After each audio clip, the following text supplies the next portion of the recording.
nome é Ailton Silva, eu faço parte da Ecolúdico, uma empresa que trabalha com atividades lúdicas e recreativas para empresas e escolas, né? Vai desde empresas governamentais, empresas não governamentais, escolas privadas e escolas públicas também.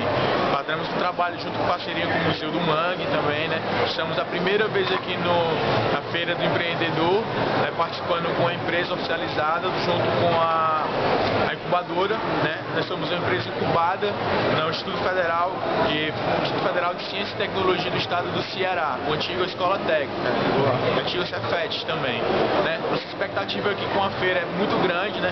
Nos abrir um leque grandioso em oportunidades, tendo conhecimento aqui de escolas, de empresas, jovens empresários, que tem essa conscientização e essa problematização com o meio ambiente, né? E nosso foco principal é o meio ambiente. Trabalhamos com a redução de resíduos, trabalhamos atividades lúdicas e recreativas, construção de material de brinquedos sucatos, palestras educacionais, capacitação de recursos humanos, sempre no eixo ambiental.